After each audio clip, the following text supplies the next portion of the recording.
Hello, everybody, and welcome to the show. One of our final two shows we're announcing right now, Bam Bam, that we're going for 2 more episodes now, and then we are going to go on a hiatus, permanent hiatus, temporary hiatus. I do not know, but we are going to reset, re-level, refigure things out. But this is episode 244. We've been around. I know. We've been around for a long time, man. And look, I guarantee you that the stories that we have done on this podcast have been things that nobody else is talking about, or things that people only talked about after us, or like as we develop things. Like, I really feel like we brought out a good product, man. Nobody else has criminal defense lawyers, prosecutors. Yep. This man, freaking Commander Dale, coming on to talk about how he was legit and his fights with Sean Strickland. Amateurs, pros, from East Coast Canada to Thailand, announcers, translators. Like, we talked about it all, dude. And I'm very proud of everything that we've done, man. And our friendship blossomed because of this podcast. Yeah, absolutely. That's how we met, this podcast. The greatest gift of all. Oh, the multi-time guests turned into co-hosts. Let's go. So, yeah, we've been doing this for a long time. It's been great. Yeah, man. So for the second last time for now, I'm Timmy B. This is my co-host, UFC legend and veteran, Brian Bam Bam Barberina. Thank you for the introduction. It's beautiful. Timmy B, hit it. Ladies and gentlemen, this is the Fight Insight Podcast. Announcers like Nara, right? Yeah. Where else are you getting to talk to Nara, for God's sakes, except for on the Fight Insight podcast? That's right.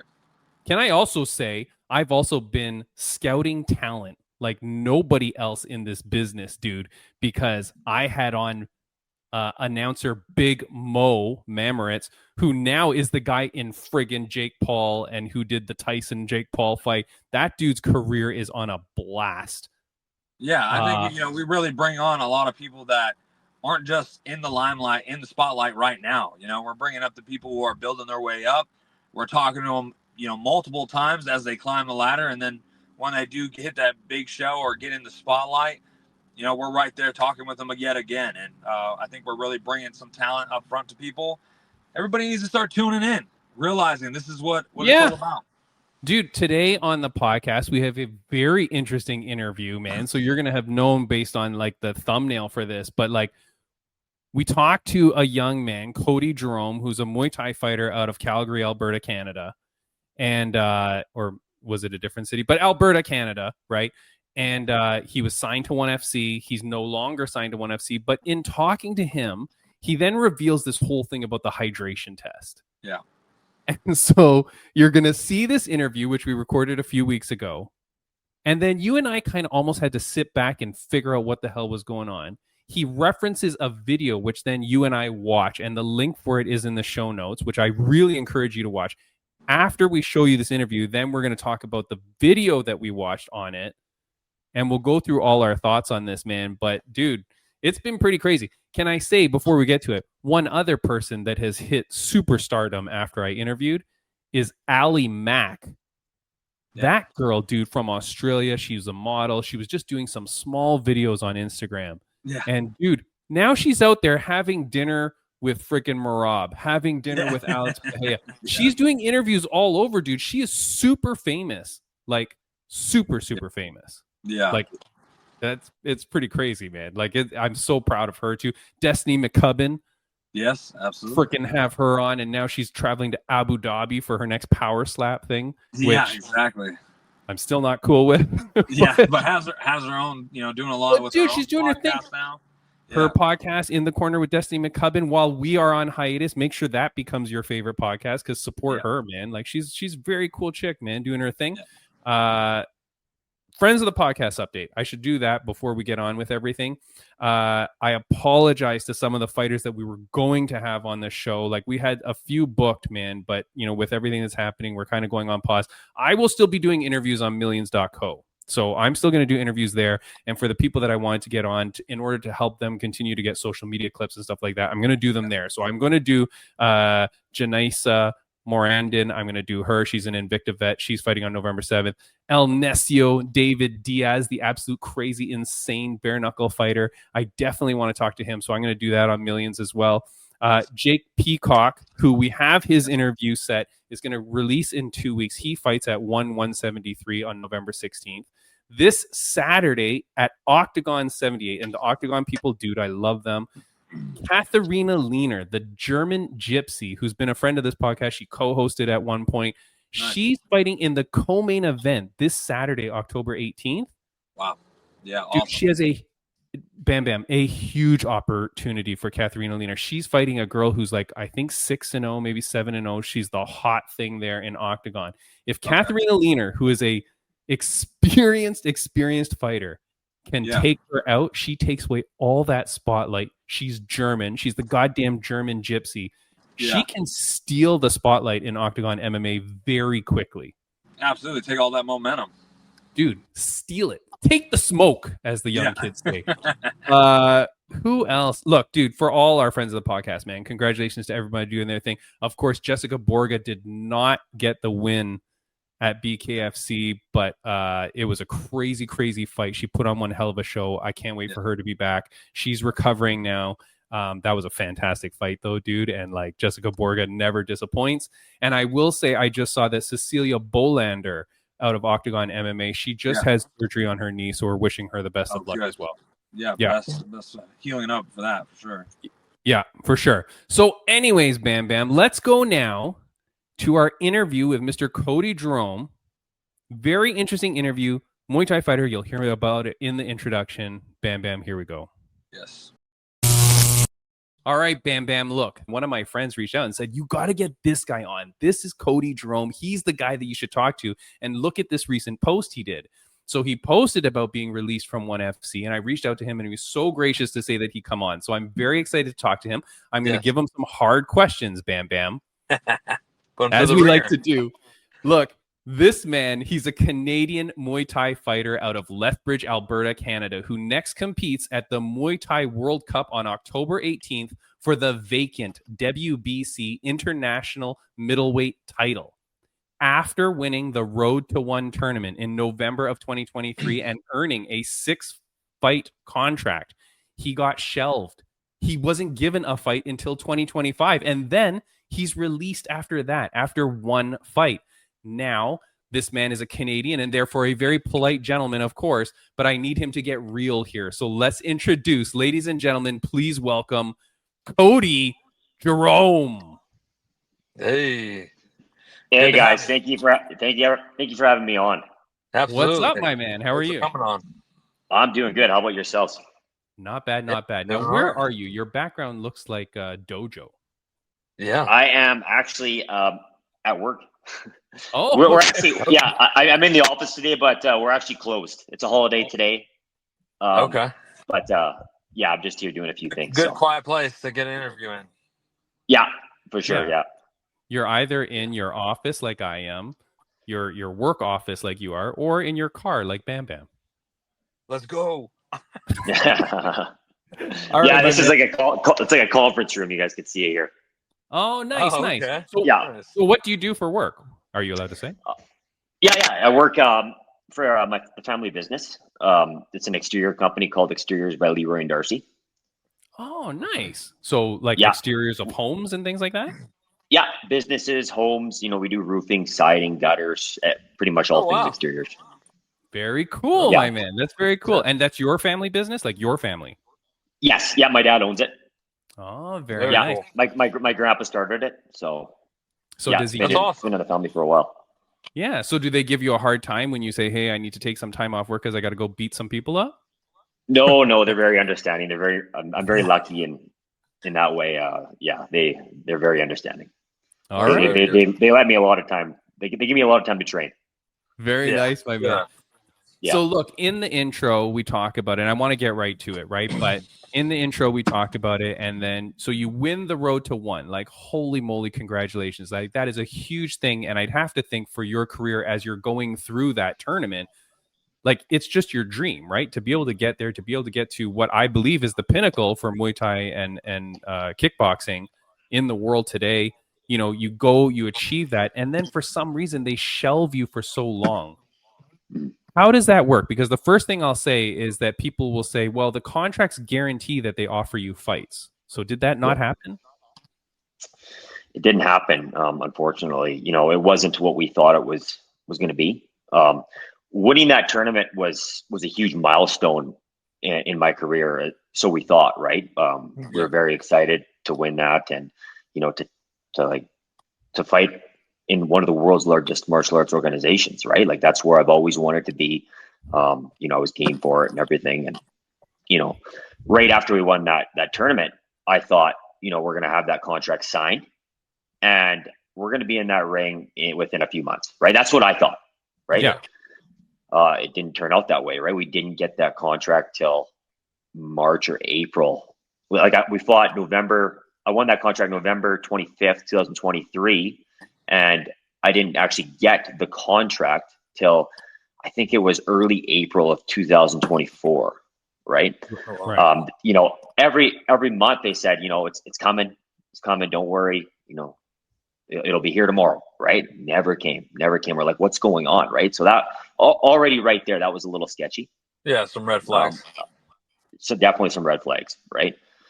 And then you know, when it came, we're like, in early April, I signed it, right? There was a few things in the contract that, you know, my team and I did not like, right? But you know what? It's one championship. We're just going to sign it and let's do it, right? Yeah. But yeah, one of those things in that contract was, you know, it was a 6-fight deal, right? But there wasn't a time frame there. You know, we weren't guaranteed a certain amount of fights per year, right? So they could extend that out for however long they wanted to, right? That's what we were kind of nervous about because we heard about that. Hold on. So it's an indefinite time? No. Yes, indefinite time. Yeah, there was no time frame there. Are you? Wow. Look, you're a very intelligent man, and you have a family business. I'm assuming you know how to read contracts. You're telling me 6 fights, no time limit, and we don't have to offer you a certain number of fights per year to get this thing done. Correct. Wow. Yeah. But Correct. I get where the mindset's as like, yeah, it's finally here. Let's kind of get this started. We're going to start popping off some fights. You know, that's what you're hoping is going to happen is like, you know, we're going to run through this contract. I'm ready to fight, you know? Yeah, and like winning those fights in the road to one, right? And like even before that, like I was on a huge winning streak, right? I was fighting very consistently before that, right? Right. And I just wanted to continue that momentum. Yeah. More than anything. And it kind of felt like just like a halt, right? Like what the hell's going on here? Right? Like what's happening? Like I just want to get in there and fight, right? But there was just so much other shit, right? Like, yeah. But anyway, yeah, we signed the contract, and when we signed the contract, we thought, okay, now we're gonna get a fight, right? We're signed, we're on the roster, let's go. Yeah. And then nothing, right? It was nothing. The communication was just honestly awful. It was brutal, right? Like my manager was left on red numbers and numbers of times, right? Like, you know, who's he messaging? Shatri or some sort of matchmaker? Like who's your contact? the matchmakers. Yeah. Okay. Yeah. So and when you say my manager, it's not just your buddy from high school. It's like an actual fight management team. Yeah. So Kieran Kettle, I don't know if you guys know him. Oh yeah. Kieran Kettle, he was my manager. Okay. I brought him on after winning the Road to One tournament. Okay. He was going to be my manager throughout my one career. Yeah.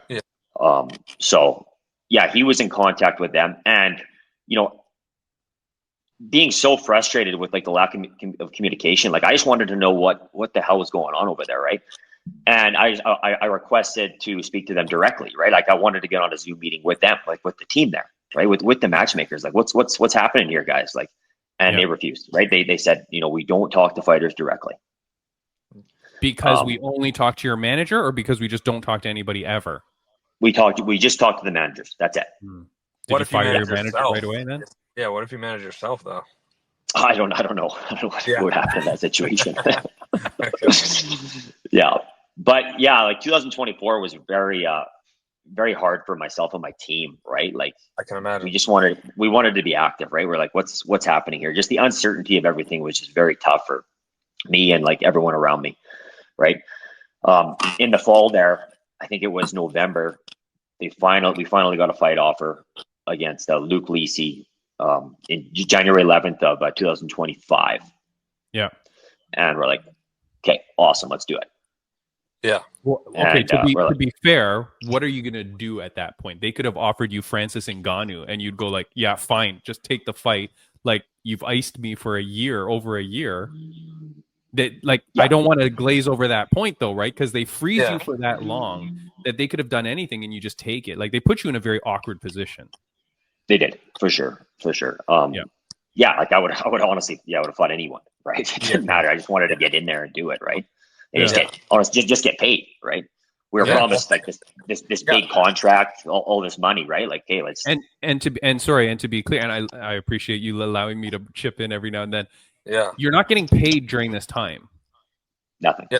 No. Thank goodness you have like a job outside of fighting, and absolutely, yeah. Like what imagine what kind of spot you've been in if you didn't. Like, even worse, waiting on the contract, waiting on the fights. Like you said, I know a number of fighters, who 100% rely on the money coming in from their fights and staying active and fighting to be able to support themselves. So yeah, thank goodness you had that, a job to lean on. But geez, what a situation. Terrible. Yeah, for sure. I'm very thankful for like the situation I'm in, right? Like, I have this job, I'm okay, right? I'm okay. I got a good family around me and stuff. If I had to rely on just fighting for income, it wouldn't be good. Yeah, absolutely. For sure. So, sorry. Okay, yeah. So now here's the thing. Just to be fair, like, I appreciate what you're saying, but there was postings online, especially when certain fighters started to come out and express their concern or express their frustration with ONE FC, right? And one of the guys comes out and he reveals his contract, which was Adriano Moraes.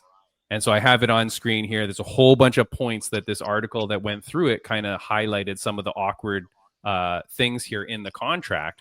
Oh, sorry. But one of the things was one can terminate the contract, blah, blah. One can suspend, one can extend.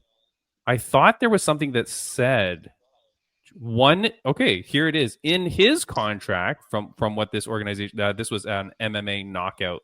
I think this is Sports Illustrated article. One is obligated to offer 2 bouts per 12-month period. But that's not in yours. That wasn't in my contract, no. And so then now, so now you're a year post, they give you this fight, and then you sign it. So sorry, continue. Yeah, so like we finally got a fight. We're excited, right? Like, awesome.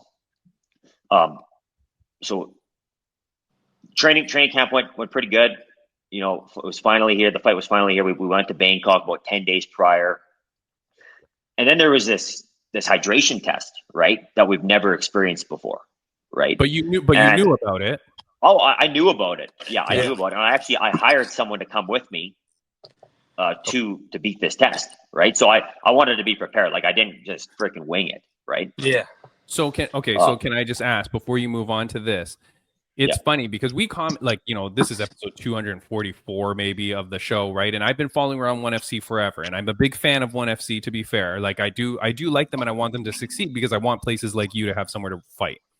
Yeah. The hydration thing, for those that don't know, you have to meet a certain level of hydration in your body. They do the blood test right there on site when you're weighing in, and your hydration has to be a certain level. And the point is so that you're not dehydrating yourself to make weight. So you're not just cutting all the water away. Yeah.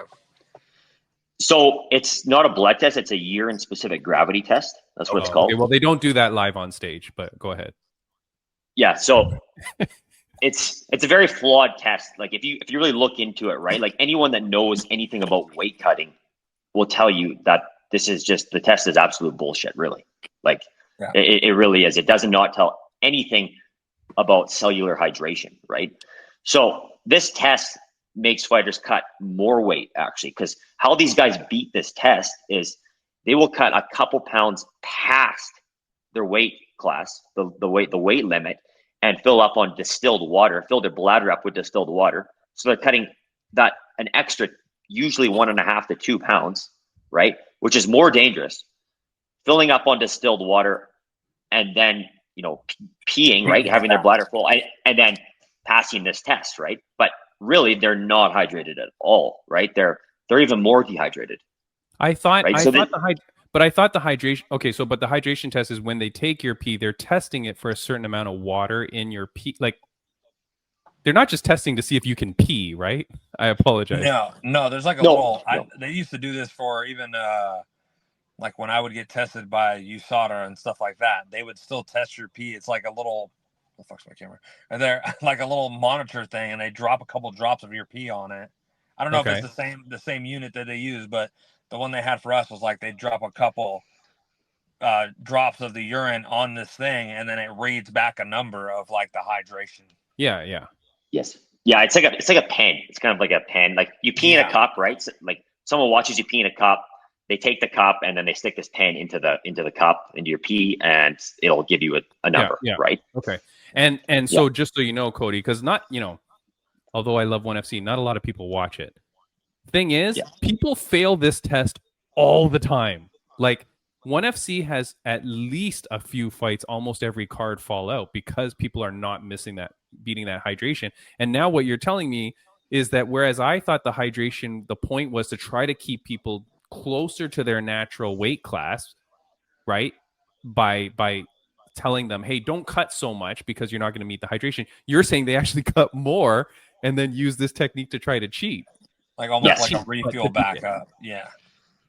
Yes. And the thing is, you cannot fight unless you pass a hydrated sample, right? Yeah. So they will make as long as it takes.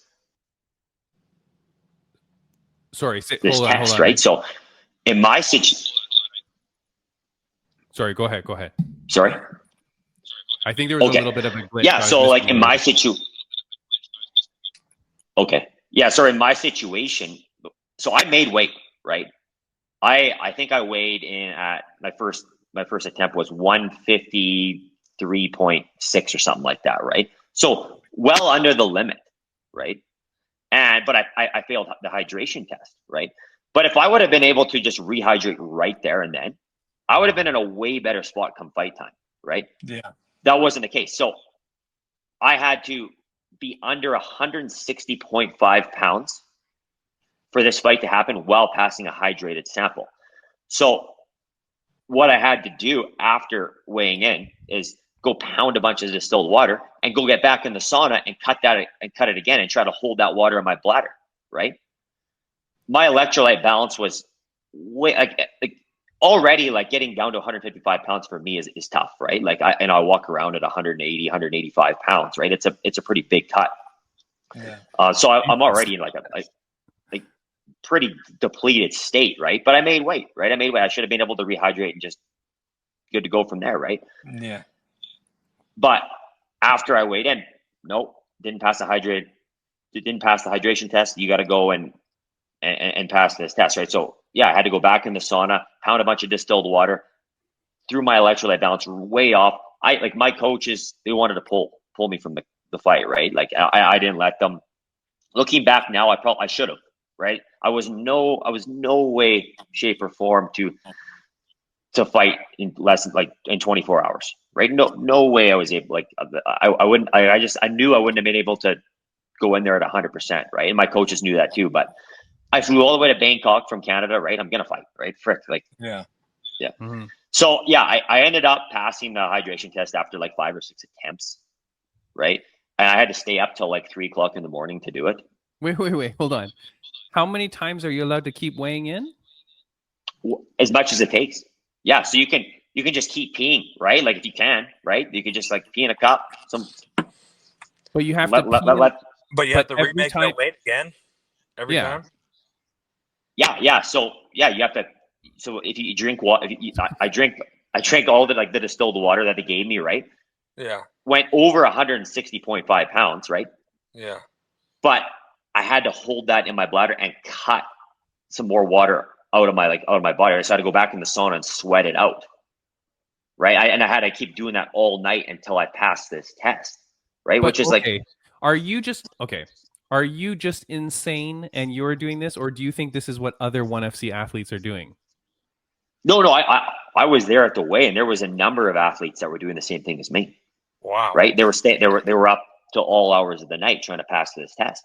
Right? This isn't a one-time thing. This happens almost every single weigh-in, right? Multiple fighters are doing this, right? And putting themselves in a really bad spot come fight time. And this is the day before the fight. Yes. So the day before the fight, you're cutting weight like 3, 4, 5 times. Yes. Yeah, it's insanity. Like, it is crazy. Like I weighed in that day at 5 p.m. I think. Yeah, it was 5 p.m. and I didn't actually pass the hydration test till I think it was 2:30 a.m. that next morning, right? So like being in a depleted state that long is like, it's insane. It really is. Like I lost my hearing. I couldn't hear. I could barely walk. Like it got really bad. Do you know if your opponent made the hydration on the first take? He did. Yeah. He did. He did. Yeah. Hold on. To be fair, there's a lot of shenanigans that happen in 1FC too. So I mean, this guy Cody is being put up against, what was it, the number 5 ranked guy in the division, right? Yeah, correct. Yeah. Which, Cody, I love you, and I think you can beat anyone in the world. But it's very weird that 1FC takes a Canadian guy who wins Road to 1 and immediately puts him up against number 5.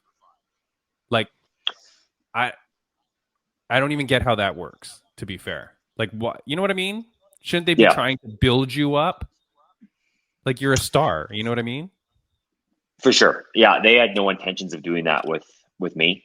I'm not too sure why, but yeah, like I said in my post, right? Like I was up for the challenge, right? Yeah, like, yeah. Of course. You know, beating Luke would have put me in a really good spot, right? But even him, like I think he just got a fight announced. I think it's for November. You know, so it's been like how many months? It's been like 10 months for him even to get back in the ring after beating me, right? It's like, holy, that's too long. That's like, yeah, that's way too long. And the thing is too, for like, because we've, you know, most of our interviews and stuff, Bam Bam, are like MMA fighters who fight 2 times a year, maybe 3. But for Muay Thai fighters, what is your preferred frequency of fighting, Cody? Like, how many times would you fight in a year? I would like at this level. Yeah, I would like to fight 3 or 4 times. You know, as an amateur, for a guy, like I think there was 1 year I fought 12 times in 1 year, right? Yeah. But at this level, like as a high level professional, you know, 3 or 4 times is good for me. Right, just so that people know. Yeah. So your expectation is 3 to 4 times, right? And so you're fighting 0 to 1 time, right? Okay. So now the fight happens. Is that where you want to skip ahead to the fight, or where are we going? Sure. Yeah, we can skip ahead to the fight. Yeah. I just wanted to, you know, tell you about this hydration test. No, right? please do. Like, please do. I think a lot of athletes in one are like they know it's bullshit, right? Everyone knows it's bullshit, but they're scared to speak out about it, right? Being signed to the organization, right? Like they don't want to say anything bad about them, and I get that. Like I was the same way, right? I was in the same boat. You know, I knew it was bullshit, but I didn't want to speak really bad about it during my time with one, right? Because I wasn't getting fights already, right? Like if I speak bad about them, they're not going to get me fights at all, right? Like, of course. Yeah. So now hold on. Can I just say one thing? In this article that I'm reading with all these points, it does say in here, athletes are not allowed to speak publicly about their contract without permission from one. Correct. Is that in your contract? It was in my contract, but now I don't have a contract with them, right? So I can speak now. So you don't think that continues postpartum? Not that I'm aware of. Yeah, not that I'm aware of. Like Tim, like I don't want to come on here and absolutely bash one, right? Like no. I respect what they're doing in the sport, right? Yeah. And for a lot of athletes, it's great. Like for Jake, it's been great. He's had a great experience with one, and I'm super happy for him, right? I'm super happy for Jake, right? Like I wish him all the best, right? Like I want to see athletes succeed. I want to see organizations succeed. Like I want to see one championship succeed. Honestly, I do. Yeah. Like I'm just sharing my experience, right? The girl that sings my yeah, for sure. theme song You for the definitely show want to- is Nara, the ring announcer. Yeah. Right? Like that's I who noticed sings that. Cool. Oh yeah, okay. And then Yeah, we've had Frank, the interpreter. He's been on the show. We've had Denise Zamboanga, Jalen Olsum, like tons of ONE FC people. Mitch Chilson, the commentator. I've had him on the show. I love it. I want them to succeed, but I hate hearing stories like this. So okay, continue where you're at. Yeah, I just wanted to just shine light on this hydration testing, right? Because I think it's been kept in the dark, right? Like I kind of want to expose how flawed this system actually is, right? It's extremely dangerous for the athletes. So what would your recommendation be though for other fighters now, like other young Canadian fighters, other people going into ONE FC or having ONE FC as a goal, knowing that hydration thing is there? Is it just frig, dude, if you're fighting at 155, just have that be your natural weight? Like don't try to cut anything because it's not going to work? Or like, is it let's try to find a better way to like move it up a weight class? Well, the thing is though, right? Like you can be perfectly hydrated and fail this test. That's the problem, right? It's just it's a flawed test. It's more about beating the test than actually making the weight cut itself safer, right? If you go on, I forget, if you go on YouTube and search this doctor, forget his name, but anyway, he showed how flawed this system, right? Like he cut a whole bunch of weight and did what I said previously, drank a whole bunch of distilled water, held it in his bladder and passed this test, right? But then another time where he was perfectly hydrated, he failed this test. Right? When you say hold it in your bladder, what do you mean? Just don't pee? You don't pee. Yeah. So you drink all this distilled water, right? And it makes your kidneys filter this compound. I forget the name of the compound, but it makes your kidneys filter this out, and then you actually pass. It allows you to pass this test, right? Oh, interesting. So you're saying someone who just doesn't cut any weight and is just normal might walk there and still fail the test? Yes. Yeah. Correct. Wow. Yeah, it's crazy. And people know this. This is the first time I'm hearing this kind of detailed conversation about the weight, about the hydration test, weight cutting. Yeah. Like, people Everyone know knows this. This is a thing. Everyone in weight cutting knows this. All the top guys in the weight cutting industry know this. So why has nobody fixed it? I think ONE Championship had really good intentions bringing this test in, like at first, right? I think they wanted to stop weight cutting, right? Like I think everyone wants to stop weight cutting. Like fighters hate cutting weight. Like it sucks. Weight cutting, it really sucks, right? It's a terrible part of the sport. But unfortunately, fighters are always going to look for that advantage, right? Like we're all competitive guys. We're competitive athletes, right? We want that advantage. Like it's almost impossible to stop. And the more rules you bring into it, the more variables you bring into it, the more stressful it is for the fighters, because they're always going to do it, right? Like people say, let's have weigh-ins on the same day. Well, guess what? Like people are still going to cut weight and they're going to go into that fight dehydrated, right? And they're going to put themselves in a really bad spot, right? Yeah. It's a really tough thing. Like it is. I don't know the answer. Honestly, I don't know. And I think ONE Championship had really good intentions at first, but I think they have too much pride now. Like I think they're so invested in this system now, they just can't say that they were wrong in implementing it, right? So you don't think it is because guys aren't, like, even if they went up a weight class and came in and weighed in or whatever, it doesn't really matter in the sense, like, because you can miss even being fully hydrated, because like obviously that was their goal, right? Their goal was to make fighters come up a weight class higher, potentially being more hydrated, not cutting more weight. But you're saying at any chance you can miss weight no matter if you're hydrated or not, so the fighters are still doing the extra cut with the extra added fluids or whatever to hold to see if they can pass this test.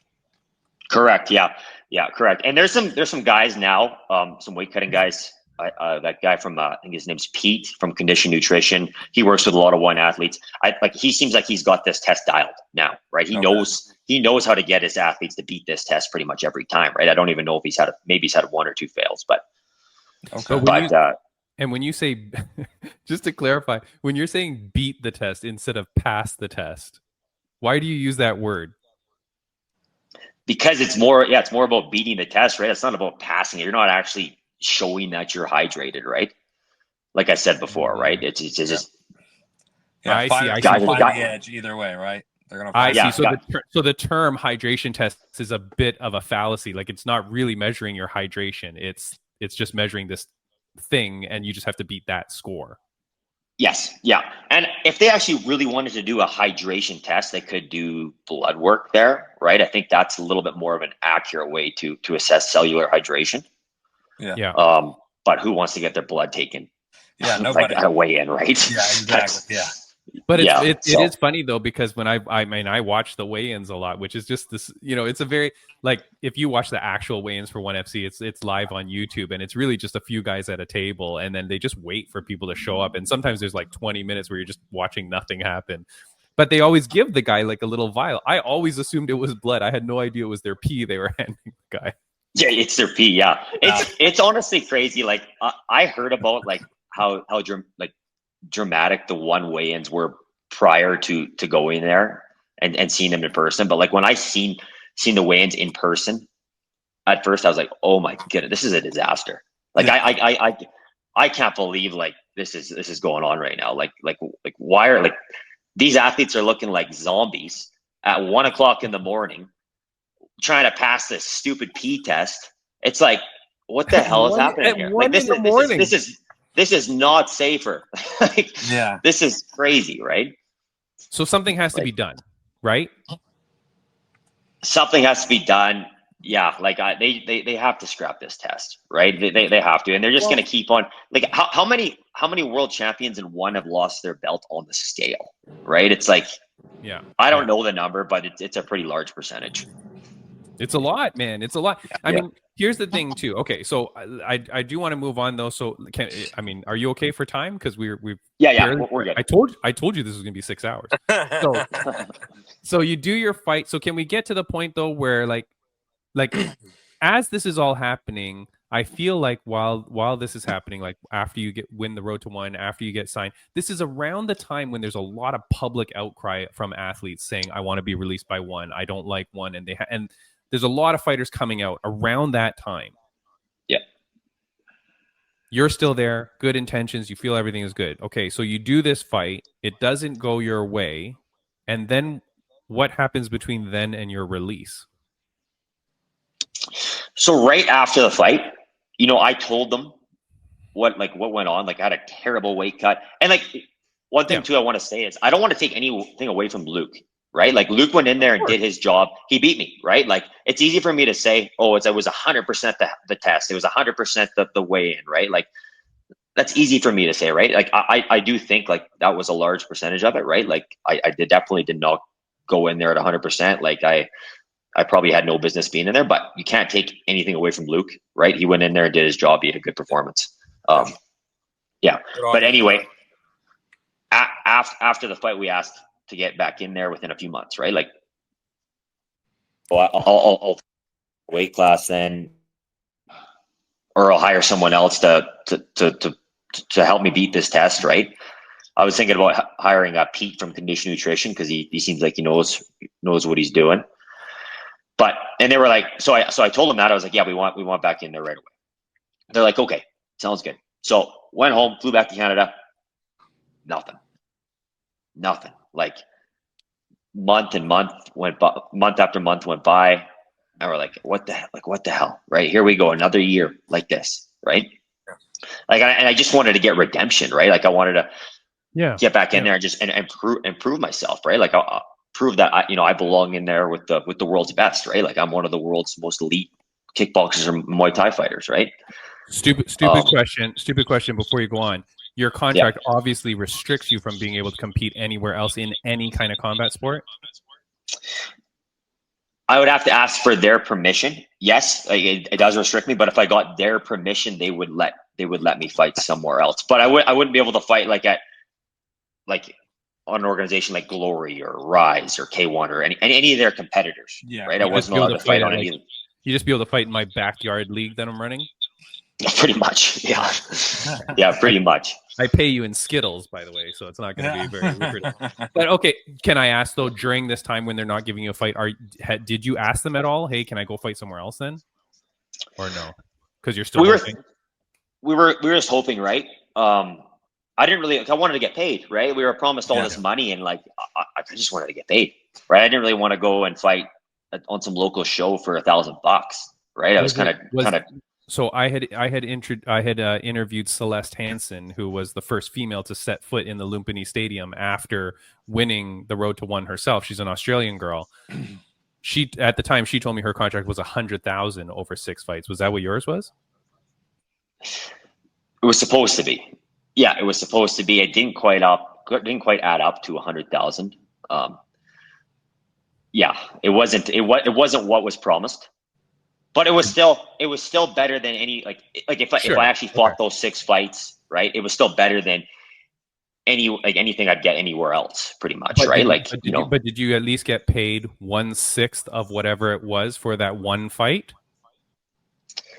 No, I did not, because I got a 27% deduction in my purse for missing the hydration test initially. Oh, so even if you make it, they still take it? Yes. But then they have a reason to just say that you failed. Yeah. Hold on. Here we go. Bam, bam. You know what I'm about to do, my friend. What? Oh, Timmy B's conspiracy of the week. If ONE FC wants to make money, they just say that you failed hydration just once. 27% of the purse. And then still make you make it. Yeah. Yeah. Okay. Keep going. Yeah. Keep going, I did Cody. not realize that they take it even though you eventually make it. Why on earth would they take money from you if you then pass it anyways and you compete on the show? Why would they bother? Who did that? I don't know. Supposedly that went to my opponent. Supposedly. We never actually asked Luke's team if they actually received that. Who knows, right? Like, I don't know. But usually you miss weight and, they come to agreement like, okay, he's still going to take the fight, whether he's a couple pounds heavy or whatever. In this case, you weren't heavy. You just missed a hydration test. And then he would get the percentage either way. But for you to have to continue to cut weight through the night, that's just insane until you make it. Or you made weight until you make the hydration test. Yeah, so I should say too, I actually ended up weighing in at the end. It was like I had to be under 160.5 pounds for the fight to take place while producing a hydrated sample. So I think I weighed in at like 160.3 or 4 or something like that at the end. Before the fight But the fight was 155. The fight was originally scheduled to be 155. Yes. Right. But okay. But they give you a little bit of allowance to still make weight. So you don't have to make 155 later. Yes. Okay. Yeah. Yeah. But the fact that you still have to make it is crazy. Okay. So here you are. You're waiting for a fight. You're waiting for a call. Waiting for a call. Yes. And nothing came. And then, my manager asked me if I wanted to stay active and just fight on his show, Muay Thai World Cup. It's it's the biggest show in Canada, right? As far as Muay Thai goes, maybe even in North America. Fighting Eddie Abasolo, another ONE Championship fighter. Obviously, he's not getting any fights either, right? So he wants to stay active too. And it's for the WBC, the vacant WBC international title, so big title. So I was like, you know what? This fight makes sense. Let's do it. Yeah, let's do it. So we signed the contract for this fight. A couple weeks after signing the contract, I get an email from my manager saying that ONE Championship has released me. I'm like, wait. Hold on. Oh, this is before you were released. Yeah. But you didn't ask ONE FC for permission to take this fight? Kieran did. Yes. Sorry, I should have said that. Yeah, my manager Kieran, he did ask for permission to take this fight, I see. as well. Okay. Yeah, Eddie got permission. I got permission. One Championship was going to allow this fight to happen. Okay. I don't. Yeah, maybe they didn't like it. Maybe that's why I got released. I don't know. Yeah, I signed it before I got released. How many months? But that okay. So hold on. So your last fight was in January of this year, and now this January fight 11th. Yeah. And now this fight is coming up. And sorry, I put the poster up for those on audio only. It's the Muay Thai World Cup. Eddie Abasolo versus Cody Jerome. Like I said, it's on October 18th. My eyes are terrible, Cody. My God. No worries. October 18th. So, okay. So then it's like, when did you sign for this fight? Like, when were you asking for permission? June, July? No, it was late August. Yeah, I signed. Oh, shoot. You waited like 7 to 8 months. Yeah. You're waiting 8 months. Based on what you said, you were going to hope to have fought at least twice in that period of time. So you wait 8 months before you say, okay, hey, fine, can I just take this fight? Then after you sign it, they go, boom, you're released. Yes. Yeah, and like over the summer, right? I was like messaging my manager like every day. Like I was being quite a pain in the ass. He's probably like, frick, like another message, right? He was in a bad spot too, right? Like, but I was just like on him all summer, right? Like, what the hell is happening? Like, I do not want another year like last year, right? Yeah. And he was saying like, yeah, like they're not getting really back to me, and when they do, it's it's not good news, right? Like I guess they wouldn't put me on any Friday fights. They wouldn't fly me out, I guess. And I guess if I went to Thailand, maybe they'd get me on like a Friday night show, because then they would have to pay for my flights and stuff, right? But it was nothing was guaranteed ever, right? So yeah, things weren't looking good. But then all of a sudden I got released, which was like a big surprise, right? Because like, why would you keep me that long just to release me, right? Yeah. Like, what's the point? So you didn't even ask for release? I didn't ask for release because honestly, in us kickboxers and Muay Thai fighters, like we have it a little tougher than MMA fighters, because like, where do you go, right? Like, really, where do you go to get like that kind of exposure? And that pay, right? If you actually get to fight, where do you go? There's not very many places to go, unfortunately, right? Yeah. So you're kind of stuck. One championship kind of holds all the cards, right? Unfortunately, yeah.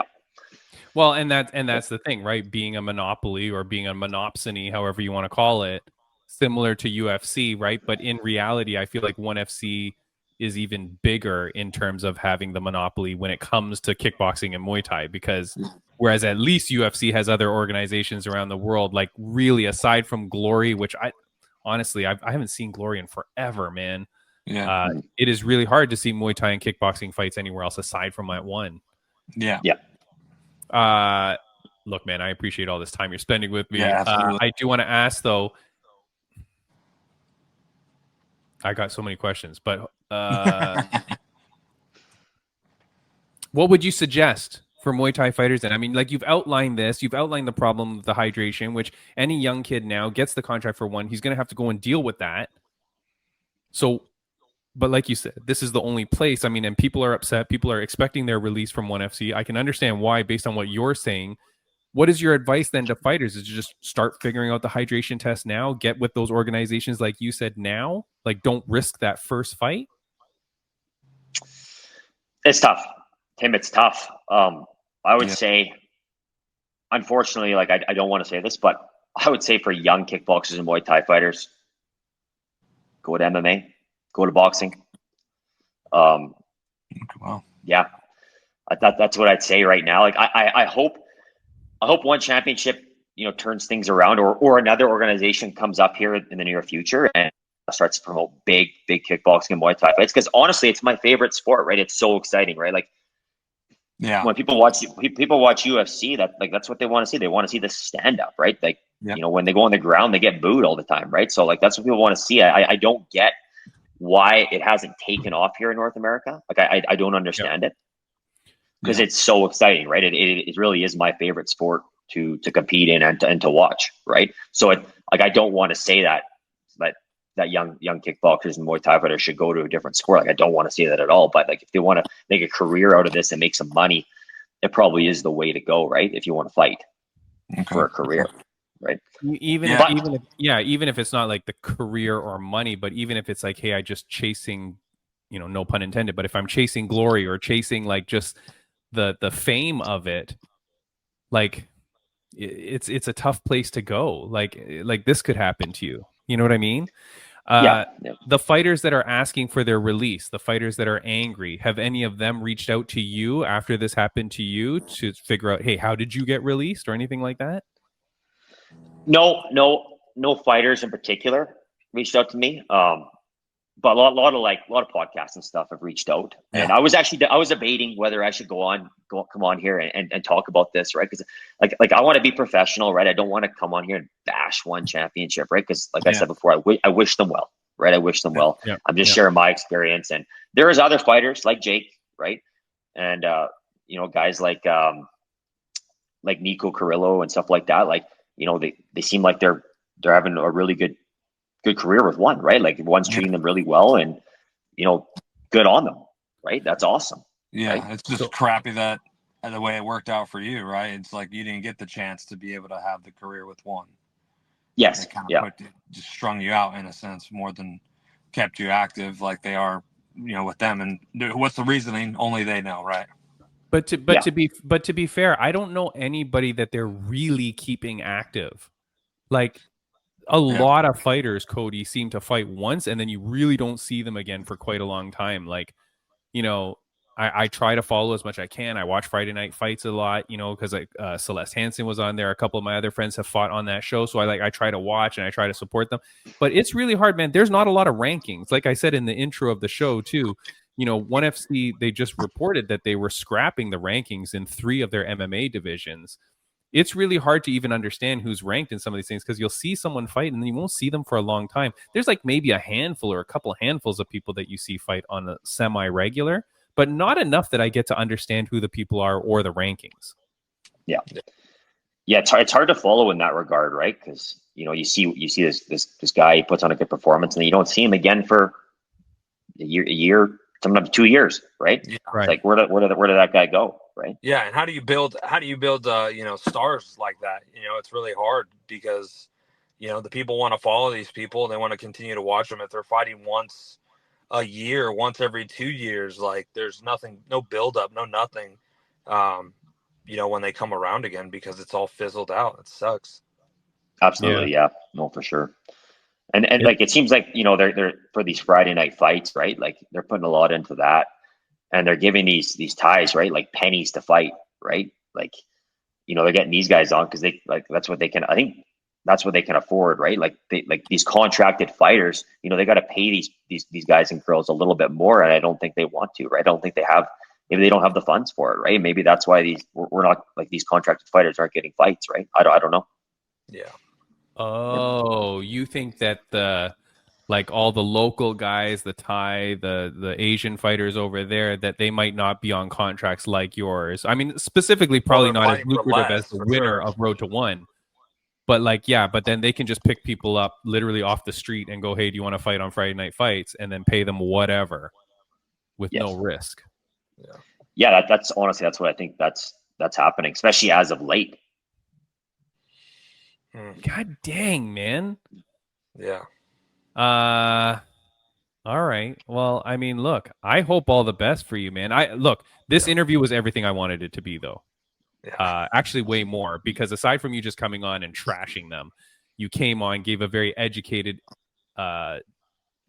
debate on what that weight cutting is, what that hydration is, explained it very well, explained the difficulties of it, the problems with it, and the issues with it, and then where you led and where your contract led to and what's happened. So I really appreciate you sharing your story, man.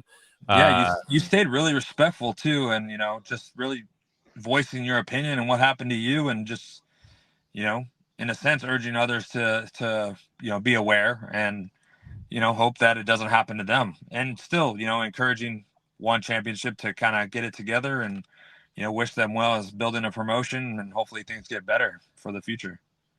Yeah. No, I appreciate you guys for having me on. Thank you. It was great talking with you.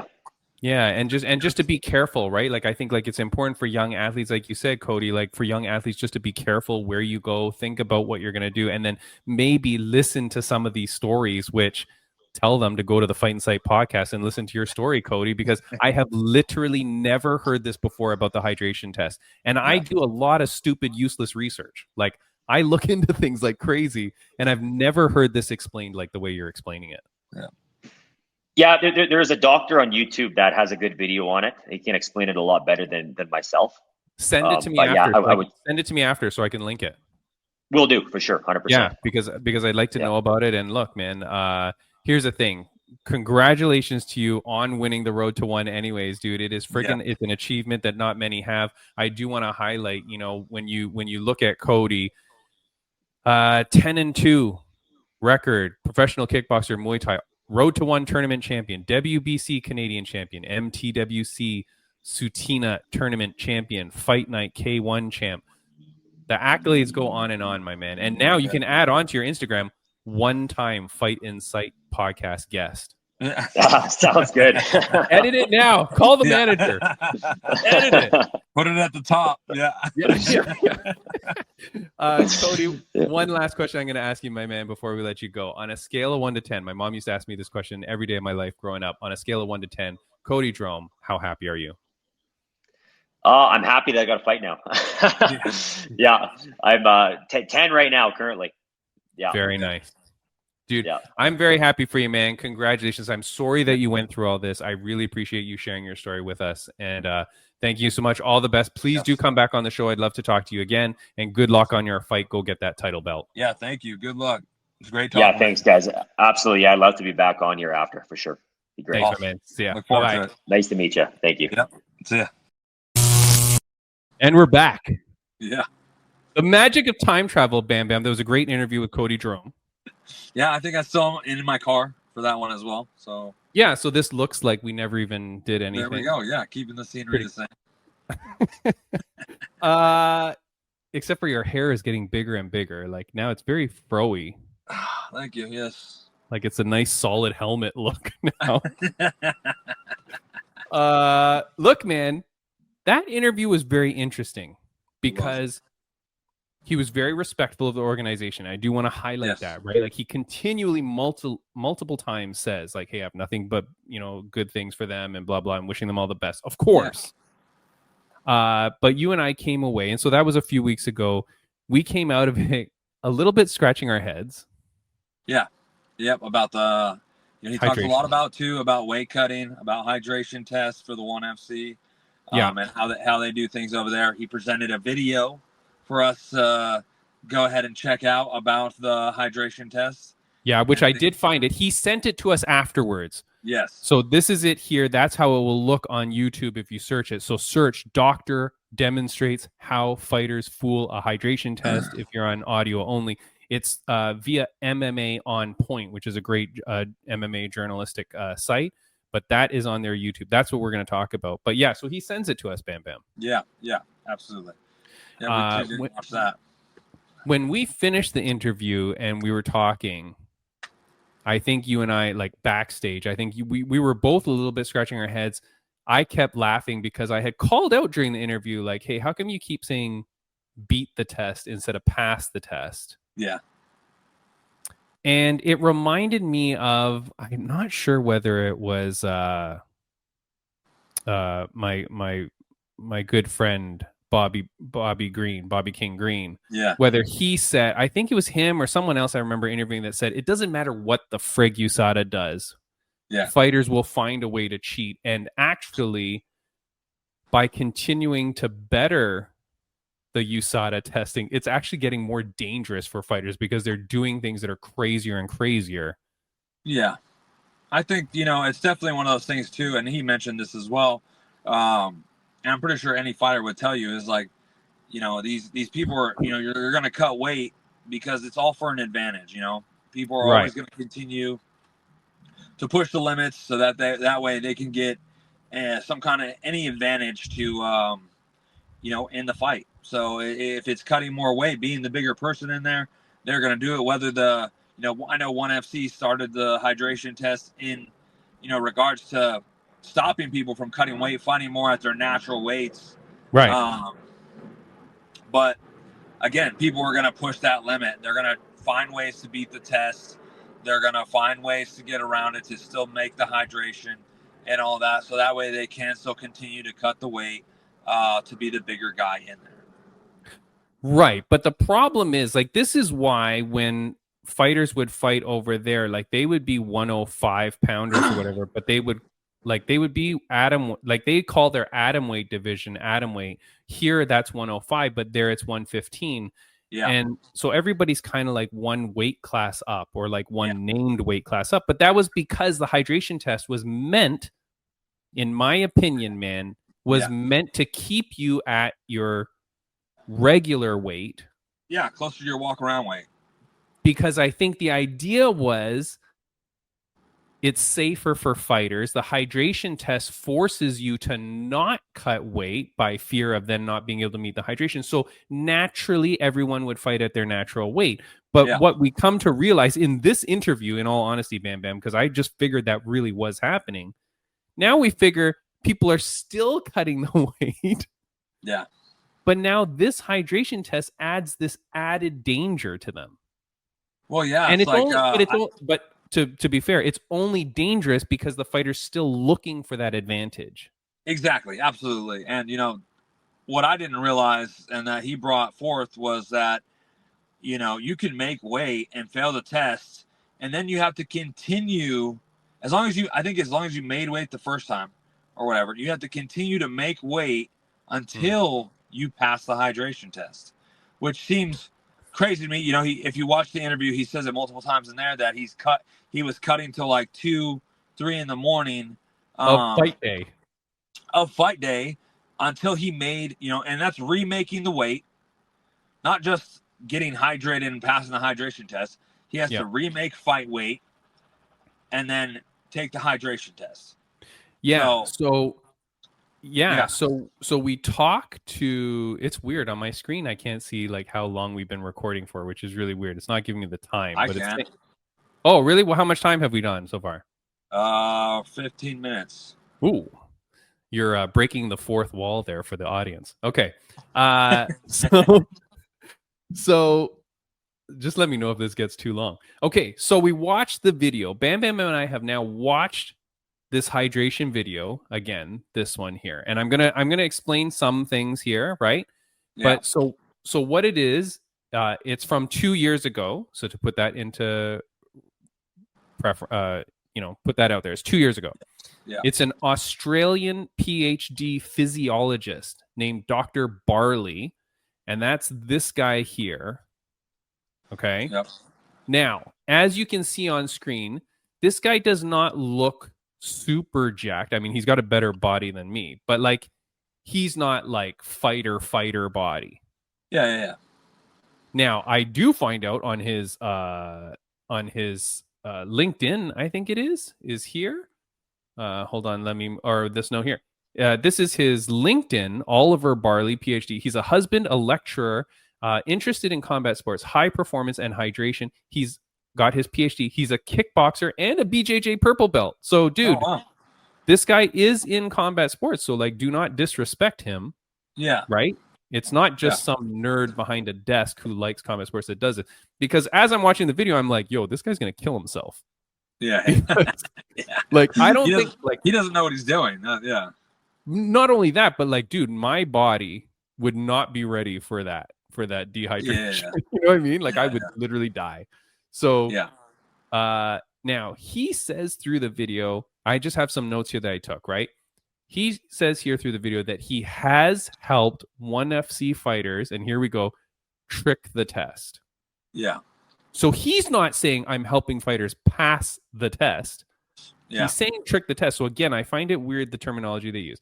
He says, now, Cody kind of talked about it, but you're rehydrating using distilled water because distilled water has no electrolytes. So it's tricking the kidney into passing what he calls more clear urine to then pass the test. The pure water makes the urine look hydrated, right? He's a young guy. Like, I don't know how old he is. He seems like he's a young guy. He was 190 pounds in the video, and he's cutting 10 pounds, which he says is okay. That's about a reasonable cut. Yeah. He says that this is done in college wrestling all the time too, the hydration test. Yeah. He says that this is not in the best interest of fighters, and that's why he does this video and the expose kind of thing. He says this is, honestly, that yes, it does prove that, like, does it? I don't feel like it proves that it's more. I think it proves more so that fighters are going to want to do it than to not do it, because in a sense, like you're saying, oh, this is how you do it. Not that he doesn't really show anything of like problems or issues. Like, he talks about a little bit of issues that can happen and stuff like that. But in the end, it's like the video is not there to say like, look, I did the weight cut, I still passed the test, and it's bad. The video is there to show that, like, look, I cut the weight and I passed the test. Like, it can be done. So it's like, what the fact that they keep like pushing on, like, this is showing why fighters shouldn't do this. It's like, well, no, it's more so showing that you found a way to do it. I get your angle on it. Yeah. He does say, like, I was taking notes. He does say that he's not, he does make it clear, maybe this is for legal purposes. He says he's not showing what to do. He's showing what people are doing. And he does say it's a serious health risk. He does say people can die from doing this. When he does it, in case you haven't watched the video yet, he ends up being more hydrated after cutting the 10 pounds and being in the sauna for what I think was like 5+ hours. Yeah. And I don't think it's necessary that he's more hydrated. It's tricking his trick that he's more hydrated. Yeah. The result, when the guy is going to dip his pee into that thing and look at that thing, the one FC guy sitting at that desk is going to go, oh, you're very hydrated. Yeah. Right? Which, yes, obviously it's tricking the test. That's where the tricking is, or that's where the beating the test is. One thing I will say is, after he did cut all the weight, he doesn't look very bad at all, though, in the video. Yeah, I will say that, like, he doesn't look gaunt. He doesn't look. Yeah. And like the big difference is too, is like, even Cody talked about it, is like, he cut a lot of weight for sure. He did. But he also knew how to beat the test. And so, like, the difference is that this guy is just, whatever he works out, whatever he does on his spare time, however he's eating or whatever, it's definitely going to be even harder for athletes to do, who are dieting down throughout camp constantly, and changing their water and how much they're sweating, how much they're working out. I feel like that makes a big difference and can change the outcome. Now, obviously, he says like he's not, he's doing this to show and not to, like, this is what people are doing. You just showed his Instagram or his LinkedIn or whatever, hydration specialist and blah, blah, blah, right? Yeah. Yeah, so it's like, okay. So he knows how to like beat it with that or whatever. So, but definitely, like, I think for a fighter wise, there's definitely more risk. Like, you're doing a lot more than just cutting 10 pounds off your normal day. A fighter's normal day is completely different. They have, 2 to 3 to 4 training sessions. They're sweating so much. They're trying to put in electrolytes. They're putting in all this stuff. Even fight week is everything led up to that point. Their body is more depleted. Their body's more worn out. Yeah. So when they do their weight cut, they are, like you said, he didn't show that, he didn't look that bad when he cut the 10 pounds, Right. Like, sure, he probably felt bad because he never cut like that before or whatever. But fighters, it's like, they're cutting, definitely probably most of them are cutting more than 10 pounds. And, their body is already worn out from a whole long camp and, working it. So it's definitely more serious for fighters. The thing is like we've been saying, they're going to continue to do it. You're going to continue. You're going to continue to search for an advantage, right? Exactly. That's the thing. Like, you're going to continually search for that advantage because this is a life and death fight that you're about to get into. And so if I can get an advantage, I'm going to take it. Yes. Yep. But I think what this shows, like what the interview shows, and then what this video shows, is that unfortunately, I do believe ONE FC puts this in all best intentions to try to make the sport safer and better. For sure. Yeah, but people aren't following it. Right. And then realizing now what people are doing. Yeah. Should this be stopped? Right? Yeah, so I think more so it's the fact that finding out that they're allowing you to make weight. If you miss the hydration test, you have to continue to cut. I think that should be completely gone. Like, if you miss the hydration test, they have to scrap the fight. Now, I understand why they continue to do it, because you made the weight. Just get hydrated, whatever, and still, whatever. But, and they want to keep fights going on. But if there was more of a, kind of stern thing where, if you don't pass the hydration test, boom, fight's off.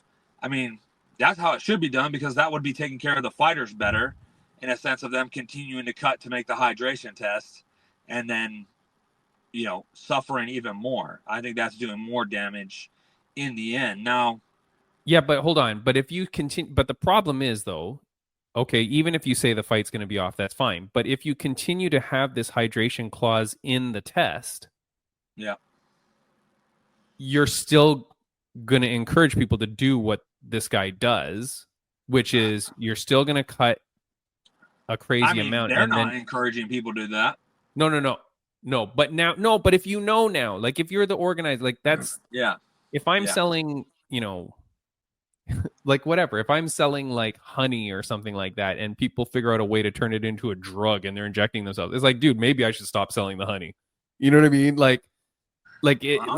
You do have something else.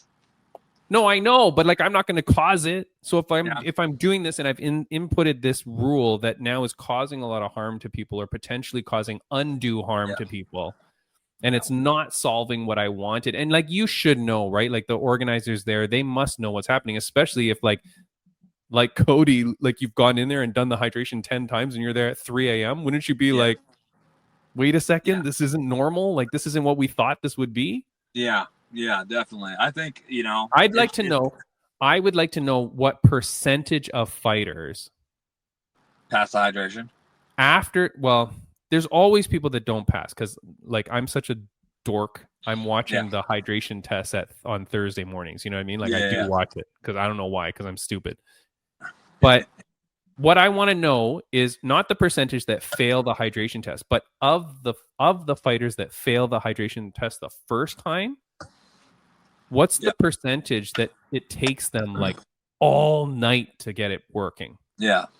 That's dangerous. If you knew that 50% of them then go till past midnight to figure this thing out, that's really dangerous then. If it's just one guy, all right, maybe his body's a little bit messed up, maybe his kidneys, blah, blah, blah. But you see Cody did it too. He's he knew how to do it. It just didn't end up working out for him that time. You know what I mean? Right. Yeah. But I get what you're saying. Definitely what's the percentage of how many people are missing and continuing to having to cut weight and re-weigh in and redo the hydration test all through the night? Now, at that rate, I say, if they scrap the fight, it stops that immediately. So they don't necessarily have to change completely. It's still on people, but you just stand more of a risk of losing your fight. Right, because maybe, I see what you mean, because maybe it's not so much getting it that first time, which puts you in crazy danger. It's the additional attempts and additional attempts and additional attempts. Yeah, exactly. So, dude, so interesting, man. Really so interesting, because the hydration test has always been something that I've been very curious about, and seeing people do their thing. And then now hearing it from him, hearing that experience. One thing I'll also follow up on that interview is, dude, if your contract does not guarantee you a certain number of fights per year, bam, as a former UFC fighter, as a professional, you've got young kids on your team. Would you ever, I can see the conundrum that you are put in, but would you ever sign a contract where you're not guaranteed a number of fights per year? I would not, but honestly, or that it has a definitive end date. Yeah, absolutely. Like I definitely would not, and I know better now. I could easily tell you that like probably when I first got in and stuff, like I would have been like, yeah, like I'm in. You know what I mean? Like yeah, they sent me the thing. Like especially for him, like he won it. He was waiting for the contract to come in, and when it finally came in, he's like, okay, let's get started. Like whatever. Yeah. I'm gonna go through these fights. I'm gonna be fighting as often as possible. We're gonna get through this contract, no problem. Right. I definitely 100% can see that. Like especially early on for me, like if I got the contract, I'd be like, oh yeah, we made it. Like let's fucking go and get this done. You know. Yeah. So I understand it, but now it's like knowing, and just like for him now he knows. You know, and it's like, now yeah, I'm not gonna be signing those contracts like that. I'm definitely gonna be taking a closer look. For any of the guys that are fighting and stuff like that, and definitely be helping them and watching their contracts, making sure that they're not signing something crazy like that. Definitely, because you want to be having an end date or amount of fights per year kind of thing. Yeah. Because if something does happen like this, you're able to use that as leverage to get out and be able to go fight somewhere else instead of having to stay sidelined. Yeah. 100%, man. Like, I remember talking to Jenna Bishop when she got her Bellator contract, and she said that Bellator did not guarantee you a certain number of fights, but there was an end date. So she's like, well, if they don't give me fights, and why wouldn't they? Then at least I'm out of here by X date. Like, but you got to know that. It's funny, man, dude. I talk to like these amateur fighters all the time, you know, on Millions or wherever I am. Yeah. It's like, I feel like fighters are getting smarter and smarter. Not saying that anybody's not smart. Yeah. Fighters are starting to realize more, I think, because we've gone through it. You know, there's other fighters that have gone through it, and they're learning more and more and stuff like that. Because, yeah, like you said, like even that for Jenna Bishop is like, man, that's risky. You only have so much time in MMA. You know, right? It's not it's a young man sport, young woman sport. You know, and that timing can go quicker than you think. Or, you know, it could be in a blink of an eye. One fight could change it all for you. You know, you don't know. So, but it's definitely like being sidelined for a year or more is detrimental, you know, to your career. Yeah. Yeah, it's absolutely crazy, man. There were other things that we were going to talk about, but I feel like this episode is going to be super long now because I can't even remember how long that Cody Jerome interview was, but I remember it was long. Dude, it was crazy. It was a good interview, man. This video, I'm glad that I watched it. Yeah. I don't know what the solution is. Like, I really don't know what the solution is. Yeah. I do worry that, like, the more you do, the more hardcore efforts will be made to beat the tests or to trick the test, and that is not the intent. Like, so if we want the sport to be healthier and safer, things need to be done so that is. I mean, I would love for there to be an organization that just says, hey, we're doing your walk around weight and you have to weigh in a week before the event. Yeah. 2 days before the event. That's where you have to be at. Yeah. And then the day of the event. And, you know, and we give you a breadth of like a couple pounds, but maybe that's it. Maybe it's like multiple weigh-ins during fight week or something. Now that's going to be very hard for smaller local promotions where the fighters fly in a few days before, but something, man, like something to maybe encourage people to fight at their walking around weight and then see what happens. Yeah, definitely. I definitely think that, like, you know, one is trying to do, you know, make it healthier and stuff. I don't think that they necessarily have to get rid of it. I think that tweak it. They need to tweak it, and know that no matter what, even if they got rid of it, though, people would still be cutting the weight the same. They would still have to cut massive amount of weight to make the weight. You know, the fact is like they need to tweak it to where, like, okay, they made the weight, they fell hydration, the fight's off. It's like you missed weight. You know what I mean? Yeah. So, well, maybe that's the last thing that I'll ask you, because I was talking to people online about this. The penalty for missing weight. Right? Yeah. And it's so funny. We've talked about this with other fighters as well, where we've talked about the pressure on them to accept the fight after their opponent misses. So, Hatis Ozier, right? Her opponent comes in 37 pounds over, right? Or whatever, crazy. you know, and it's like, well, you're going to accept the fight or not. Now, she said she didn't feel pressure, but then now there's Yana Santos at UFC was just talking about how she had the second miss. Her opponent had the second miss, right? Macy Chiasson. Yeah. And she said that I felt pressured to take the fight, otherwise like something bad would happen to my career, blah blah. And yes, of course that's going to happen, and we know that. This is not a conspiracy of the week, but I'm still going to use it. Timmy B's conspiracy of the week. The rules are going to change so that if you miss weight, you are deducted 1 point in the first round of a 3-round fight, or 2 points in the first and second round of a 5-round fight. That's on top of the purse change. That is what's going to happen to help cure this problem. I think you need to start taking points away from the fighters in the fight, and have there be more of a penalty, not just the purse, because I think the fighter's like, well, screw it. If I get the win, that's more important than that 20%. Yeah, I definitely.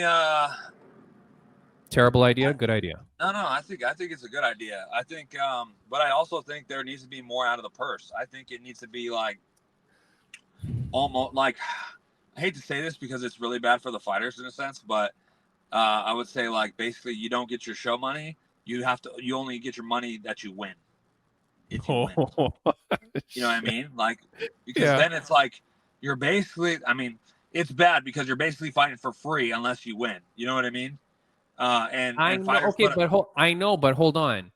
But then you still, I get it, but I still feel like I get what you're saying as far as like the other fighter who made the weight should get an edge, because it's not only pay wise, it's fan stardom wise, and like if that person who missed weight wins, they still move up in the rankings, and the other person still goes down. So that's what I mean. And like and then knowing, as Yana Santos now has revealed, that like, hey, there's pressure on me to take that fight.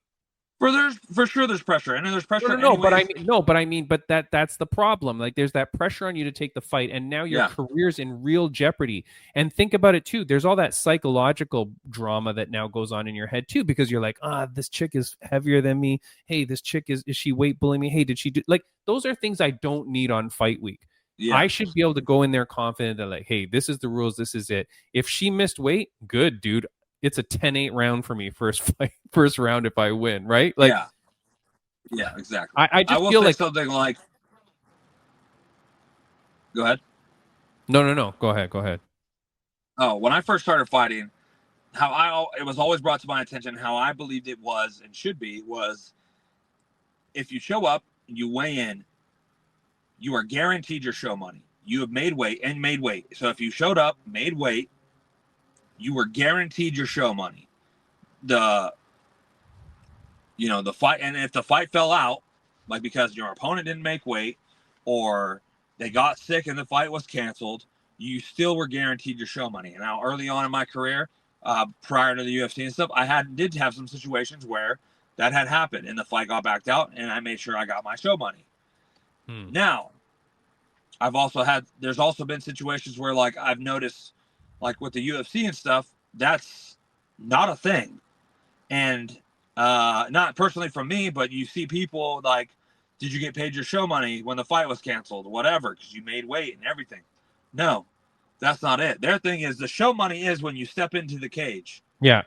But that's not how it should be. That's not how it should be. If the fight, because you're going to step in the cage, you made the weight and everything. Now, if you made weight and got sick and the fight was canceled because of you or whatever, that's different. Yeah. But if you made weight and you walk into the cage or whatever, and what stops you from walking into the cage that next night is because your opponent got sick at night. Yeah. That's not your fault. You were ready to make the walk. You should get paid for that. You put in all that time, all that money for camp. You did all the weight cut. You did everything. You were about to walk into there. But isn't that, I agree with you 1,000,000%. I feel like all that needs to be is that the contracts just need to start stipulating that. Yeah, for sure. Like, it's very I think simple. They should be. Very simple. But they don't want to because there is situations where the fights don't happen, and they don't want to have to give that money out because they didn't get to the show that was promised or whatever. But then it's like, oh, we'll book you back as soon as possible. And even if they're not able to get you on the next week or whatever, it's another month or whatever, it's still money you're having to put into camp, still suffering you put on your body, and you're still having all to your family. I'm not saying that you're giving any of the money to any of them, but all your family and friends that came out and blah blah blah. Like there's a lot of loss. Yeah, for sure. There's a lot of loss. So should you like? I definitely feel like that should change and, be part of it. I had situations with people that I've cornered and stuff where their opponent ended up falling out and they had made weight and everything, and I've argued with the promoters about getting show money, and it didn't. I don't think it ended up working out or whatever. They're like, oh, that's not part of the contract, blah blah blah. Has anyone ever seen that promoter since, or did you just bury him in an unmarked grave? That's classified information. That's classified information. Yeah. But like, you know what I mean? It's like definitely like stuff like that should be 100% guaranteed. Right. But... No, dude. That's the thing, man. We have created so many rules on this show to improve the fight game as well, that I really think that people need to start fricking paying attention to what I've said. Like, for sure. We've made so many changes that could totally work. I will leave with this rule that I had made many, many moons ago, which I'm still waiting for them to implement. All MMA judges must make themselves available for 5 minutes post-fight media interview per fight they judge at the end of the night. That's good. All 5-minute minimum. Yeah. It will make judges accountable and or help the public and the media understand why they judged a fight the way they did. Yeah. Yeah. There is no way a judge is going to screw over a fighter, whatever you want to say. There's no way a judge is going to do anything unbecoming if they know that they are held accountable at the end of the night in front of media. Yeah, definitely. Dude, you just do that and that would work out.